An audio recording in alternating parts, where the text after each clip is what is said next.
ನಮಸ್ತೆ ಸ್ನೇಹಿತರೆ, ಮತ್ತೊಂದೆಡೆಗೆ ತಮ್ಮೆಲ್ಲರಿಗೂ ಆತ್ಮೀಯವಾದ ಸ್ವಾಗತವನ್ನು ಕೋರುತ್ತಾ ಈ ಒಂದು ತರಗತಿಯಲ್ಲಿ ನಾವೇನು ನೋಡೋಣ ಅಂತಂದ್ರೆ, ಇತ್ತೀಚೆಗೆ ಕೇಂದ್ರ ಸರ್ಕಾರದ ವಿರುದ್ಧ ಅಂದರೆ ಸುಮಾರು 2 ದಿನಗಳ ಹಿಂದೆ ಏನಾಗ್ತಿದೆ ಅಂದರೆ ಅರಾವಳಿ ಬೆಟ್ಟಗಳ ಕುರಿತು ಒಂದು ಬೃಹತ್ ಆಗಿರ್ತಕ್ಕಂಥ ಹೋರಾಟ ನಡೀತಾ ಇದೆ. ಹಾಗಾದರೆ ಸ್ನೇಹಿತರೆ, ಆ ಹೋರಾಟ ಏಕೆ ನಡೀತಾ ಇದೆ ಅಂದರೆ ಅಲ್ಲಿ ಆ ಹೋರಾಟದ ಹೆಸರು ಏನಿಟ್ಟಿದ್ದಾರೆ ಅಂದರೆ ಸೇವ್ ಅರಾವಳಿ ಅಂತ ಹೇಳಿದ್ದಾರೆ. ಅರಾವಳಿ ಬೆಟ್ಟ ಅಲ್ಲಿ ಏನು ಪ್ರಾಬ್ಲಮ್ ಆಗ್ತಾ ಇದೆ ಮತ್ತು ಯಾಕೆ ಈ ರೀತಿ ಜನರು ಹೋರಾಟ ಮಾಡ್ತಾ ಇದ್ದಾರೆ ಅಂತಕ್ಕಂಥದ್ದನ್ನು ಈ ಒಂದು ತರಗತಿಯಲ್ಲಿ ನಾವೇನು ಮಾಡೋಣ ಅಂದರೆ ತಿಳಿತಾ ಹೋಗೋಣ ಅಂತ. ಯಾಕೆ ಇದು ಇಂಪಾರ್ಟೆಂಟ್ ಆಗಿರುವಂಥದ್ದು ಅಂದರೆ ಮುಂಬರುವ ಪರೀಕ್ಷೆಯಲ್ಲಿ ಕಂಪಲ್ಸರಿಯಾಗಿ ಅರಾವಳಿ ಬೆಟ್ಟದ ಬಗ್ಗೆ ಒಂದು ಪ್ರಶ್ನೆಯನ್ನು ನಿಮಗೆ ಇದ್ದೇ ಇರುತ್ತೆ, ಹೌದ್ರಿ? ಹಾಗಾದರೆ ಈ ಅರಾವಳಿ ಬೆಟ್ಟದಲ್ಲಿ ಏನೆಲ್ಲ ತೊಂದರೆಗಳಾಗ್ತಾ ಇದೆ ಮತ್ತು ಯಾಕೆ ಈ ರೀತಿ ಸರ್ಕಾರಗಳು ಮತ್ತು ಸುಪ್ರೀಂ ಕೋರ್ಟ್ ಏನೆಲ್ಲ ಆರ್ಡರ್ ಮಾಡಿತು ಅಂತಕ್ಕಂಥದ್ದನ್ನು ಈ ಒಂದು ತರಗತಿಯಲ್ಲಿ ನಾವೇನು ಮಾಡೋಣ ನೋಡ್ತಾ ಹೋಗೋಣ. ಸ್ನೇಹಿತರೆ, ತಾವು ನೋಡ್ಬೋದು, ನಾನು ಇದು ಪ್ರಜಾವಾಣಿಯಲ್ಲಿ ಬಂದಿರತಕ್ಕಂಥ ಆರ್ಟಿಕಲನ್ನು ತಮ್ಮ ಮುಂದೆ ಪ್ರಸ್ತುತಪಡಿಸ್ತಾ ಇದ್ದೀನಿ. ಓಕೆನಾ ಸ್ನೇಹಿತರೆ? ಹಾಗಾದ್ರೆ ಇಲ್ಲಿ ಮೊದಲನೇ ಟೈಟಲ್ ಏನಿದೆ ನೋಡ್ರಿ, ಅರಾವಳಿ ಪರ್ವತಗಳ ಶ್ರೇಣಿ ಸಂಕಟ ಅಂತ. ಕೇಂದ್ರದ ವಿರುದ್ಧ ಭುಗಿಲೆದ್ದ ಜನಾಕ್ರೋಶ ಅಂತ ಇದೆ. ಏಕೆ ಭುಗಿಲೆದ್ದಿದೆ ಅಂತಂದ್ರೆ ಅದು ಮುಂದೆ ನೋಡ್ತಾ ಹೋಗೋಣ. ಇದು ಎಷ್ಟನೇ ತಾರೀಕಿಗೆ? ಡಿಸೆಂಬರ್ 22ನೇ ತಾರೀಕರಂದು ಬಂದಿರುವಂಥ ಪತ್ರಿಕೆಯಲ್ಲಿ. ಈಗ ತಾವಿಲ್ಲಿ ಗಮನಿಸ್ಬೋದು ಸ್ನೇಹಿತರೆ, ಅರಣ್ಯ ಸಂರಕ್ಷಣಾ ನಿಯಮ 2022ರ ತಿದ್ದುಪಡಿ ಪ್ರಕಾರ ಅರಾವಳಿ ಶ್ರೇಣಿಯ ವ್ಯಾಪ್ತಿ 100 ಮೀಟರ್ಗಿಂತ ಕಡಿಮೆ ಎತ್ತರ ಹೊಂದಿರುವ ಬೆಟ್ಟಗಳಲ್ಲಿ ಗಣಿಗಾರಿಕೆ ಯಾವುದೇ ಆಕ್ಷೇಪ ಇರುವುದಿಲ್ಲ ಎಂದು ಕೇಂದ್ರ ಸರ್ಕಾರ ವ್ಯಾಖ್ಯಾನಕ್ಕೆ ಸುಪ್ರೀಂ ಕೋರ್ಟ್ ಅನುಮೋದನೆ ನೀಡಿದೆ. ಈ ನಿರ್ಧಾರವನ್ನು ಖಂಡಿಸಿ ರಾಜಸ್ಥಾನ, ಹರಿಯಾಣದಲ್ಲಿ ವ್ಯಾಪಕವಾಗಿರ್ತಕ್ಕಂಥ ಪ್ರತಿಭಟನೆಗಳು ನಡೆದಿರುವಂಥದ್ದು. ಹೇಗೆ ನಡೀತಾ ಇದ್ದಾವೆ ಅಂತಂದರೆ, ಅರಾವಳಿ ಬೆಟ್ಟ ಅಂತಂದರೆ ಏನು ತಾವು ಗೊತ್ತಿರಬೇಕು ಸ್ನೇಹಿತರೆ, ತಾವೆಲ್ಲ ಓದಿದ್ದೀರಿ. ಅರಾವಳಿ ಬೆಟ್ಟ ಅಂತಕ್ಕಂಥದ್ದು ಪಾದ ಬೆಟ್ಟಗಳು ಅಂತ ಕರೀತಾರೆ.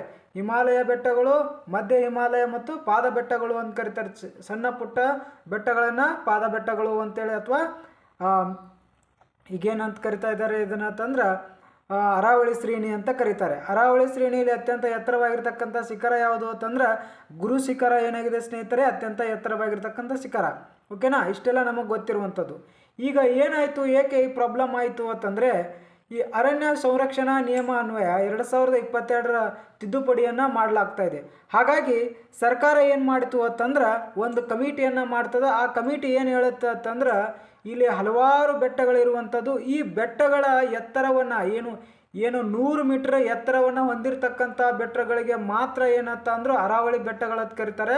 ಈಗ 100 ಮೀಟರ್ಗಿನ ಕಡಿಮೆ ಇರುವಂಥದ್ದು, ಫಾರ್ ಎಕ್ಸಾಂಪಲ್ ಅಂತಂದ್ರೆ 90 ಮೀಟರ್ ಇರ್ತಕ್ಕಂಥ ಬೆಟ್ಟವನ್ನು ಅರಾವಳಿ ಬೆಟ್ಟ ಅಂತೇಳಿ ಕನ್ಸಿಡರ್ ಮಾಡಬಾರ್ದು ಅಂತ ಹೇಳ್ತಾ ಇದ್ದಾರೆ. ಈ ರೀತಿಯಾಗಿರ್ತಕ್ಕಂಥ ವಿಚಾರವನ್ನು ಏನು ಮಾಡುತ್ತೆ, ಅದು ಸರ್ಕಾರ ಗಮನಕ್ಕೆ ತರುವಂಥದ್ದು.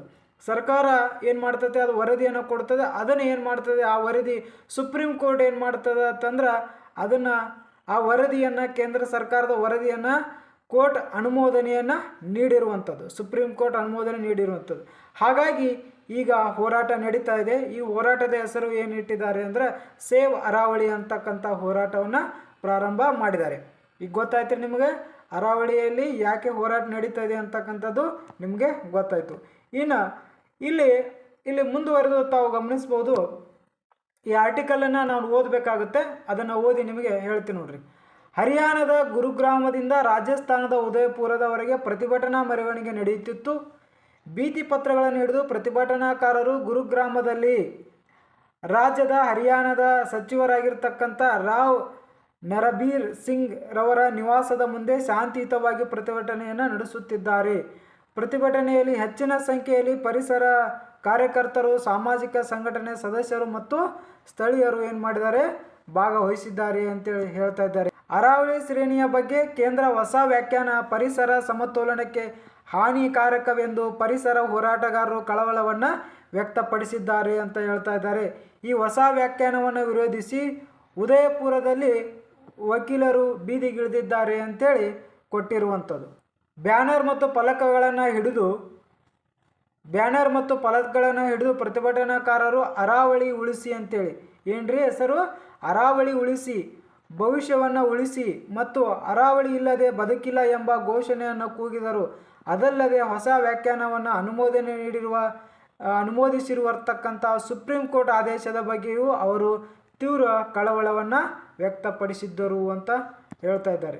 ಇದಾದ ನಂತರ ಇಲ್ಲಿ ನೋಡಿ ನೋಡಿ ಎಷ್ಟು ಚೆನ್ನಾಗಿರ್ತಕ್ಕಂಥ ಇಲ್ಲಿ ಬೆಟ್ಟ ಗುಡ್ಡಗಳನ್ನು ನಾವು ತಾವು ನೋಡ್ತಾ ಇದ್ದೀರಿ. ಇದನ್ನ ಅದಾದ ನಂತರ ಮುಂದುವರೆದು ನೋಡೋದಾದರೆ ಇಲ್ಲಿ ತಾವು ಗಮನಿಸ್ಬೋದು ಪರಿಸರ ಕಾರ್ಯಕರ್ತರು ಏನು ಹೇಳ್ತಾ ಇದ್ದಾರೆ, ಈ ಒಂದು ಹೊಸ ವ್ಯಾಖ್ಯಾನದ ಬಗ್ಗೆ ಪರಿಸರ ಕಾರ್ಯಕರ್ತರು ಏನು ಹೇಳ್ತಾ ಇದ್ದಾರೆ ಅಂತಕ್ಕಂಥದ್ದನ್ನು ನೋಡೋಣ. ಈ ಹೊಸ ವ್ಯಾಖ್ಯಾನವನ್ನು ಗಣಿಗಾರಿಕೆ, ನಿರ್ಮಾಣ ಮತ್ತು ವಾಣಿಜ್ಯ ಚಟುವಟಿಕೆಗಳಲ್ಲಿ ಉತ್ತೇಜಿಸಬಹುದು.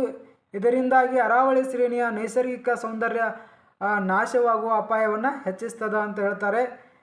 ಈ ನಿರ್ಧಾರವು ಪರಿಸರ ಸಮತೋಲನಕ್ಕೆ ಹಾನಿಕಾರಕವಾಗಬಹುದು ಎಂದು ಪ್ರತಿಭಟನಾಕಾರರೊಬ್ಬರು ತಿಳಿಸಿದ್ದಾರೆ ಅಂತ ಹೇಳ್ತಾ ಇದ್ದಾರೆ. ನಂತರ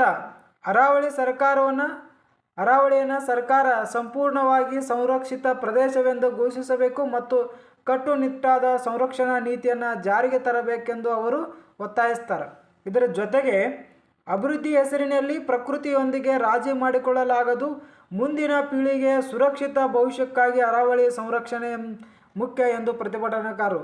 ನಾವು ನೋಡಿ ಈ ಭೂಮಿ ಆಗಿರ್ಬೋದು, ಈ ನೇಚರ್ ಆಗಿರ್ಬೋದು, ಈ ಸೌಂದರ್ಯವನ್ನು ಮುಂದಿನ ಪೀಳಿಗೆಗೆ ನಾವೇನು ಮಾಡಬೇಕಾಗುತ್ತೆ, ಕೊಡುಗೆಯನ್ನು ಕೊಟ್ಟು ಹೋಗಬೇಕಾಗಿರುವಂಥದ್ದು. ಇದು ನಮ್ಮ ಜೀವನವನ್ನು ಮುಗಿದ ತಕ್ಷಣ ಮುಂದಿನ ಪೀಳಿಗೆಗೂ ನಾವು ಈ ಭೂಮಿಯನ್ನು ಬಿಟ್ಟು ಹೋಗಬೇಕಾಗಿರುವಂಥದ್ದು. ನಾವು ಎಲ್ಲವನ್ನು ಹೀಗೆ ಬಗೆದು ತಿಂದರೆ ಮುಂದಿನ ಪೀಳಿಗೆಗೆ ನಾವೇನು ಮಾಡ್ದಂಗೆ ಆಗುತ್ತೆ ಅಂತಕ್ಕಂಥದ್ದನ್ನು ಈ ಒಂದು ಅವರ ಈ ಪ್ರಮುಖವಾಗಿರ್ತಕ್ಕಂಥ ಕಾರ್ಯಕರ್ತರು ಹೇಳಿರುವಂಥದ್ದು. ಹೌದ್ರಿ. ಇನ್ನು ಮುಂದಿನ ವಾಕ್ಯವನ್ನು ನೋಡೋಣ. ಪರಿಸರದ ಅಭಿವೃದ್ಧಿಯಲ್ಲಿ ಪ್ರಾಕೃತಿಕ ರಾಜಿ ಮಾಡಿಕೊಳ್ಳಲಾಗುವುದು. ಮುಂದಿನ ಪೀಳಿಗೆಯ ಸುರಕ್ಷಿತ ಭವಿಷ್ಯಕ್ಕಾಗಿ ಅರಾವಳಿಯ ಸಂರಕ್ಷಣೆ ಮುಖ್ಯ ಎಂದು ಪ್ರತಿಭಟನಾಕಾರರು ಹೇಳಿದ್ದಾರೆ.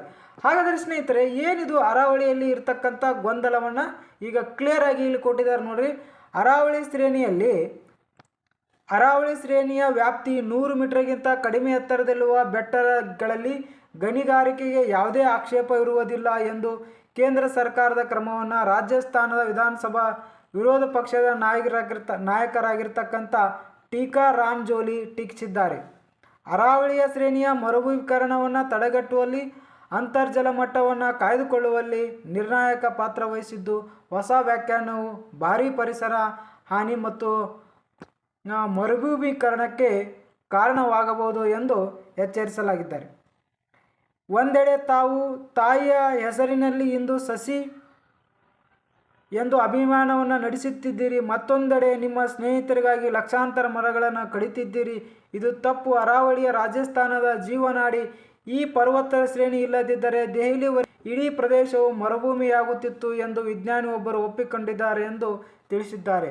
ನೋಡಿ, ಅರಾವಳಿ ಪ್ರದೇಶ ಇಲ್ಲದೆ ಹೋಗಿತ್ತು ಅಂತಂದ್ರೆ ದೆಹಲಿವರೆಗೂ ಆಗ್ತಿತ್ತು ಅಂದ್ರೆ ಮರುಭೂಮಿಯಾಗಿ ಉಳಿತಾ ಇತ್ತು ಅಂತೇಳಿ ವಿಜ್ಞಾನಿಗಳೊಬ್ಬರು ತಿಳಿಸಿದ್ದಾರೆ ಅಂತೇಳಿ ಹೇಳಿದ್ದಾರೆ. ಓಕೆ ಸ್ನೇಹಿತರೆ, ಇಷ್ಟು ಮಾಹಿತಿ ಇರುವಂಥದ್ದು. ಒಟ್ಟಿನಲ್ಲಿ ಹೇಳೋದಾದರೆ ಇಲ್ಲಿ ಏನಾಗುತ್ತೆ ಅಂದರೆ ಕೇಂದ್ರ ಸರ್ಕಾರ ಒಂದು ಕಮಿಟಿಯನ್ನು ನೇಮಕ ಮಾಡಿರುವಂಥದ್ದು. ಈ ಕಮಿಟಿ ಏನು ಮಾಡುತ್ತೆ ಅಂದರೆ ಪರಿಸರದ ಬಗ್ಗೆ ವ್ಯಾಖ್ಯಾನವನ್ನು ಮಾಡಿದೆ. ಏನು ವ್ಯಾಖ್ಯಾನ ಮಾಡಿದೆ? ಅರಾವಳಿ ಪ್ರದೇಶ ಅಂದ್ರೇನು? ಅರಾವಳಿ ಪ್ರದೇಶ 100 ಮೀಟರ್ಗಿನ್ನ ಹೆಚ್ಚಿನ ಒಂದು ಬೆಟ್ಟವನ್ನು ಹೊಂದಿರತಕ್ಕಂಥದ್ದು ಅರಾವಳಿಯ ಪ್ರದೇಶಗಳಾಗಿರುವಂಥದ್ದು, ಅರಾವಳಿ ಬೆಟ್ಟಗಳಾಗಿರುವಂಥದ್ದು. 100 ಮೀಟರ್ಗಿನ್ನ ಕಡಿಮೆ ಇರತಕ್ಕಂಥ ಬೆಟ್ಟಗಳು ಅರಾವಳಿ ಪ್ರದೇಶಕ್ಕೆ ಅಥವಾ ಪರ್ವತಕ್ಕೆ ಸೇರುವುದಿಲ್ಲ ಅಂತ ಸ್ಟೇಟ್ಮೆಂಟ್ ಮಾಡಿತ್ತು. ಅದನ್ನೇ ಅವ್ರು ಏನು ಮಾಡ್ತಾರೆ, ಅದರ ರೆಸ್ಪಾನ್ಸನ್ನು ಸುಪ್ರೀಂ ಕೋರ್ಟಿಗೆ ನೀಡಿರ್ತಾರೆ. ಸುಪ್ರೀಂ ಕೋರ್ಟ್ ಇದನ್ನು ಒಪ್ಪಿಕೊಂಡಿದ್ದ ಕಾರಣಕ್ಕಾಗಿ ಈ ರೀತಿ ಪರಿಸರವಾದಿಗಳು ಹೋರಾಟ ಮಾಡ್ತಾ ಇದ್ದಾರೆ. ಇದು ಪರೀಕ್ಷೆಗೂ ಕೂಡ ತಮಗೆ ಪತ್ರಿಕೆಯಲ್ಲಿ ಬಂದಿರುವ ಕಾರಣಕ್ಕಾಗಿ ಕಂಪಲ್ಸರಿ ಇಂಪಾರ್ಟೆಂಟ್ ಆಗಿರುವುದರಿಂದ ಹಾಗಾಗಿ ಇದನ್ನು ತಿಳಿಸೋಣ ಅಂತ ಪ್ರಯತ್ನ ಮಾಡಿದ್ದೇನೆ. ಈಗ ಯಾಕೆ ಹೋರಾಟ ಆಗ್ತಿದೆ ಅಂತ ತಮಗೆ ಅರ್ಥ ಆಯಿತು ಅಂತ ಭಾವಿಸುತ್ತಾ ಈ ವಿಡಿಯೋನ ಇಲ್ಲಿಗೆ ಮುಗಿಸ್ತಾ ಇದ್ದೀನಿ. ನಮಸ್ಕಾರ, ಧನ್ಯವಾದ.